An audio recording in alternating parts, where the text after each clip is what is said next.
How many LCDs in a PC is too many? Spoiler alert, it's two, but that doesn't stop this from looking awesome. What you're looking at is another all-white build, this time inside the Lian Li A3, a micro ATEX case that leans toward the larger side, coming in at around 26 liters in volume. The A3 has been around for a while now, but it still holds up surprisingly well, especially for builds like this. And of course, we have two displays. A 6-inch display on the Phanteks Glacier 1 360 M25 LCD cooler, and another LCD off to the side, a 8-inch Lian Li display in all white. Completely unnecessary, but also kind of the point. Inside we have the AMD Ryzen 7 9800X 3D paired with the Gigabyte RTX 5070 Eagle Ice. A really solid combo for 1440p gaming, but admittedly GPU limited, leaving room for upgrades down the line. For the memory, 32GB of Corsair Vengeance RGB DDR5 6000 CL30 memory, a pretty penny in today's market. Storage is a bit more wonky due to the insane cost. A 250GB Western Digital SN770 Black SSD, just enough for Windows and a couple of apps. Everything built on the Gigabyte B850M Aorus Elite Ice motherboard, an all-white micro ATEX board that fits the theme perfectly.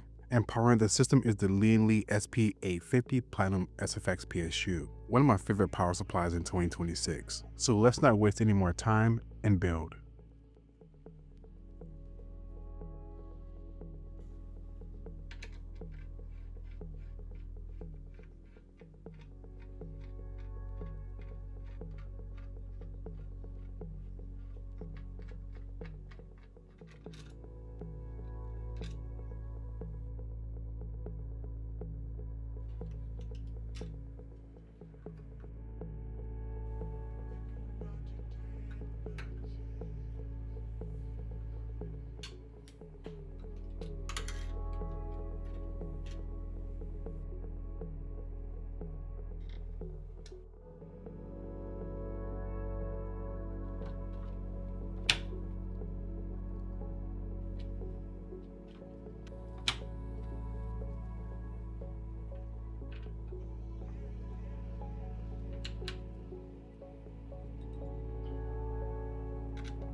And this is how it turned out. Clean, spacious, and just a little bit over the top.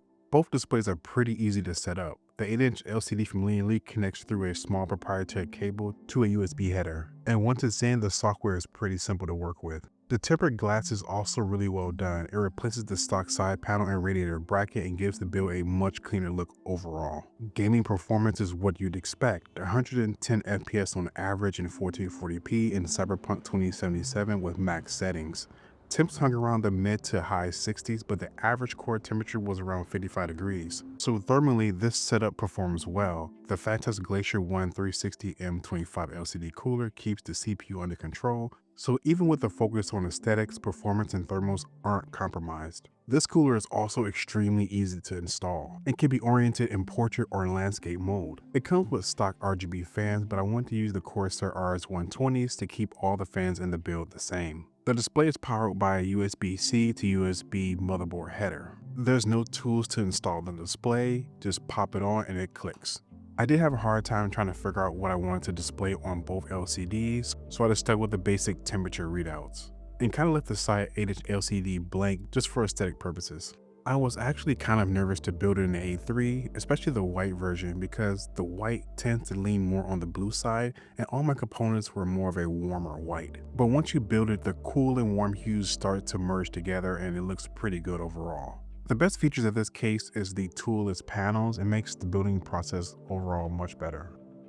I really like the multiple PSU mounting options supporting SFX, SFXL, and ATX power supplies in multiple configurations. I mounted my PSU sideways, giving me more creative ways to route the cables neatly. Some not so nice things about this build: finding a place to mount the 8-inch Lian Li display was a bit difficult. I ended up mounting it on the fan, but I had to play around with it a bunch to see which position worked the best. And the front panel just feels out of place. It feels the most plasticky and cheap, while the rest of the build feels pretty solid. Let me know what you think in the comments, and I'll see you next time.